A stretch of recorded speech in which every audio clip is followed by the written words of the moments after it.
If you popped in the chat room since we got started, welcome. I feel like a tornado just dropped me down.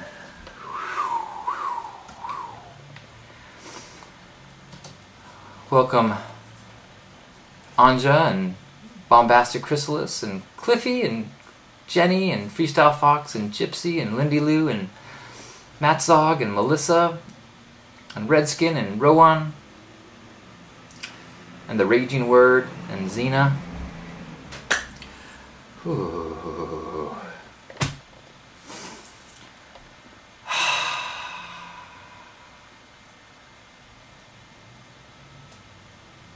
Kind of feeling like not sure what words could do except bring this down a little bit, but maybe we'll just sit in that for a second. Thank you.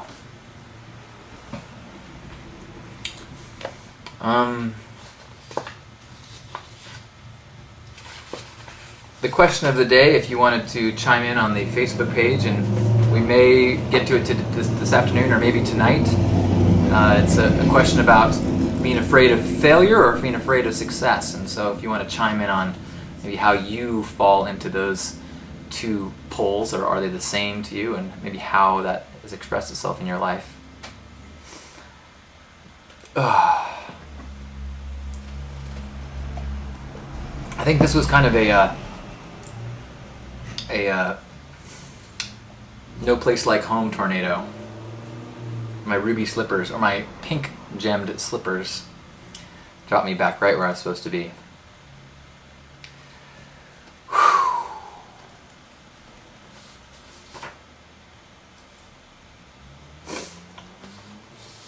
You know, I remember in Little League, I used to, I was not what you'd call an athlete, even though I had basic athletic skills. And my brother used to always be like, "What's wrong, dude? You totally could do this, you know." But in my head, I was not good, or not good enough. And my mantra is I would sit, in the infield, like second base. I would sit there, with my mitt, and I would go, "Please don't hit the ball to me. Please don't hit the ball to me. Please don't hit the ball to me. Please don't hit the ball to me. Please don't hit the ball to me." I'm sure that Tiger Woods and Michael Jordan had quite different experiences of wanting to shine or taking advantage of that. And that's something that I remember now in college. My best friend was a competitive powerlifter, and so he demonstrated to me how you can overcome so much of your limitations with your mind. And so he would get himself psyched up, and like when you do these big lifts, he would go, "Oh, come on, whoa, whoa, whoa, whoa," and he would lift way more than he could if he just went, "Okay, it's time to lift." And I would practice it with him, and I saw in myself that I could psych myself up for a challenge, where my whole life I'd psych myself out with the wrestling. And I remember, in college being in Costa Rica, bungee jumping off this big bridge, and going through that process of like, okay, everything in my body is saying don't do this. It wants to be scared, but I just kind of was like, "Come on, yeah," and it was awesome. And it was a cool just like lesson to myself, like, wow, that's doable. You can change, turn that panic, fear, anxiety into at least overcome it. Tony Robbins is real big on that. Get out of your chair, stamp your feet, jump off a bridge, something like that. Bombastic Crystal said the same experience jumping out of a plane. Yeah, it's interesting if you've ever skydove or bungee jumped. Your body and the reptilian part of your brain does not understand the physics of the chute or the bungee. It's just going, "Don't do that! No! Self-preservation! I don't know what's gotten into you, but this is not a good idea." And so you kind of have to be like, or even if you like jumped off a big bridge into water, you can still have that feeling. Which is sometimes why, you just gotta, you don't talk yourself into it, you just go. Count 3, go. Bailey bungee jumped in Costa Rica too. When I did it, we paid for 2 jumps, and on the ride up, the people that were putting it on, they told the story of how a couple months before, some crazy hippie American guy did the jump naked. And as soon as they said it, I was like, oh, you shouldn't have said that. Guess what I'm doing for my second jump? Jingle, jingle! The people running it were like making these announcements. Americana sin ropa! So like, make sure that nobody got an eyeful of my pasty genitals that didn't want it. Then again, how big is that group? Venn diagram, those that don't want to... Sorry. I will say to those who in their mind were like, I would like to bungee jump naked, if you are large-chested or of the sex that has your genitals on the outside, there is an element of that you might want to just be aware of. I may or may not have even needed to get a vasectomy after that.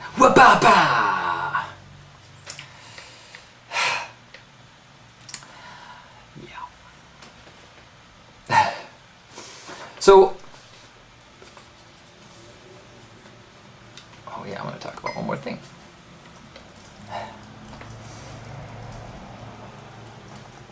Are links enabled? Oh, there it is. Sorry about that. Now links are enabled. All right.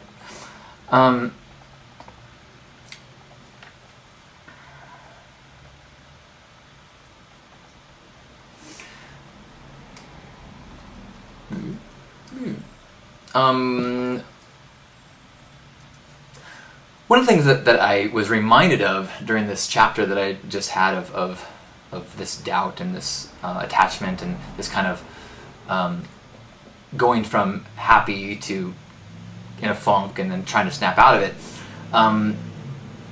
was that phenomenon or that skill or that practice of changing your mind, changing the headspace that you're in. I was kind of peeked in on a conversation online where somebody posted an inspirational quote about deciding to be happy, and in the comments someone was like, it's not that easy. You can't just decide to be happy. There's all these factors, and there's biology, and there's this, and there's this, and deciding is just, and I got their point, but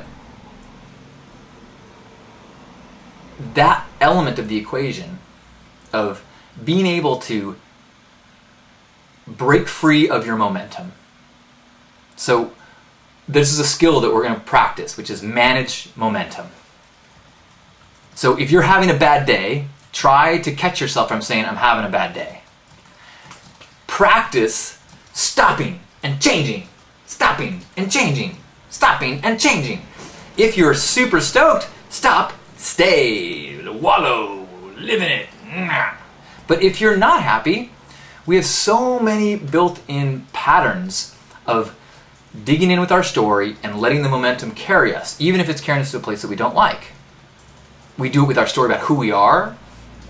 I'm not good at this. I was checking out a guy online named Kyle Cease, C-E-A-S-E, and he's got a bunch of great YouTube videos, and he's got a really inspiring Facebook profile to follow. And he was going on this rant about when you talk about yourself, you're reinforcing what you are in that moment. So be careful about saying things like, I got fired. Well, that's what you were. You did get fired. Now you are something else. What's your story now? Are you a guy who is fired? No, you're a guy starting an adventure. Our culture will want us to anchor us to these negative things. I know, I feel it all the time. When I talk about my current situation, I find it, I'm in between jobs, but I've got a lot of things going on, and there's a lot of things that are wonderful. I'm hesitant to talk about the good things. I sometimes will anchor myself to the fear-based things so that other people can identify with it better, I guess. It's ridiculous. But if we can manage our momentum, we can decide to be happy. We can see that we're not in a good place and go, new. The other week I think I mentioned how I was in a bad place, I was in a funk, and I said, I'm going to a yoga class. And then I realized that my car didn't work, so I ended up, I'm going to take my bike. Okay, my bike anyway, the example is that make a new choice, call somebody, go outside, be very aware of when you are choosing to stick with a path. We feel like we have to, we owe it, it's our responsibility. Jacob Glass talks a lot about how sometimes you'll be in a situation where you're stressed about something, and then you wait a minute, and you forget what you were stressed about. But rather than going, oh cool, I'm not stressed, you go, ooh, I wasn't done, I'm sure that's still something bad. Let me remember what that was. We need to practice. One of the easiest things and first things to do is, if there is a specific thing that you can't let go of, write it down. Have a list of things. These are big stresses in my life. Have a Google document or something on your desk. These are things that are stressful. My money's going to run out. There's that lump on my testicle. And just go, cool, here they are. I got them. I know where they are. In fact, I'm even going to promise myself that I'm going to look at them once a day. That means for the other 23 hours of the day, I don't have to think about it. There's a book called Getting Things Done that's all about productivity. And one of the big concepts in it, to be honest, I didn't finish the book. So I'm not sure why I'm in any position to talk. But one of the things that I really appreciated from the earlier chapters was the idea of closing loops. And that if you have, that's what, you don't want to have paper all over your desk that you pick up and then put down. One of my dad's advice is always to only touch a piece of paper once. If you pick up something and it's a bill, pay it. Don't go, oh right, this is a bill. Oh, this is, right, I need to call that guy. No, call him. Or, if you're organized, have a list of a bill folder that you check on once a week, that it never gets in the pile, it goes into the bill folder. You got the people to call folder, and then you pick those things out at a set time. So unless you're in the set time of, oh, it's health concern Friday, I'm supposed to go and check my moles today. If it's not that time, leave it on the list. You know you're going to revisit it another time. Close that loop so that you can spend all of your mind either being open, being present, or in something else. If we keep too many open loops, it's just like a computer. If you have too many tabs open, if you got too many programs open, your RAM isn't enough to really process and dig in and be productive. Just so you know, I'm speaking to myself on this one. But I am aware of it, and it's something that I am an ongoing process of refining and getting better at and forgiving myself. That's something that I've been kind of working on the last couple of weeks, is working on my massive to-do list that has some things on it have been on there for years. Some things they'll be on for years, like, oh hey, I did get a vasectomy. Cross that one off, feels good. Sometimes you put things on there that you've done that day, so you can go gung, gung, gung, gung.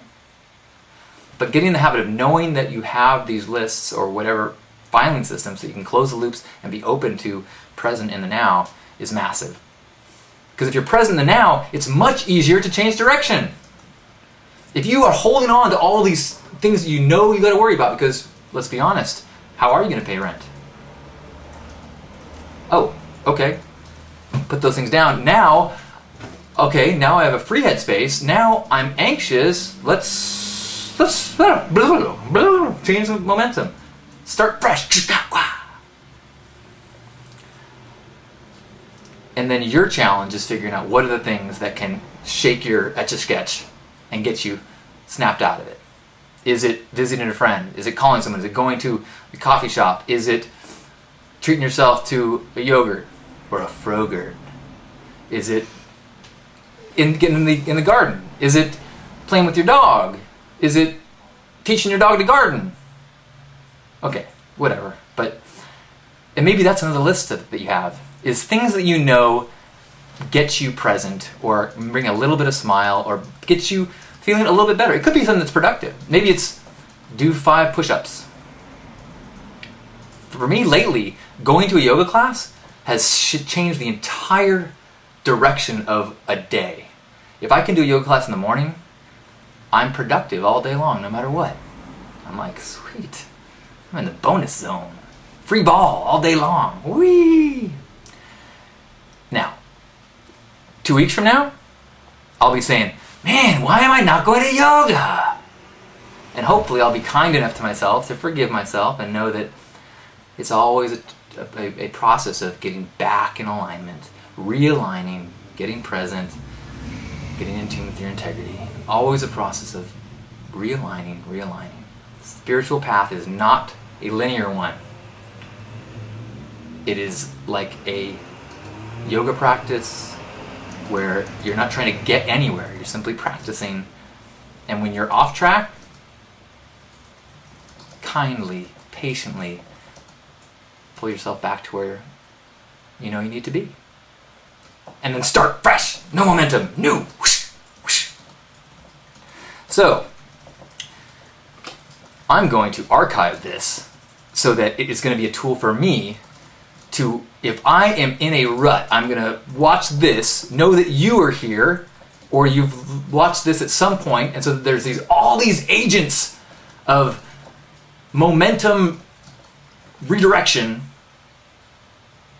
that are going to bounce off one another and break whatever patterns we have, break whatever grooves that we have, and know that we can watch this and go, I'm going to do...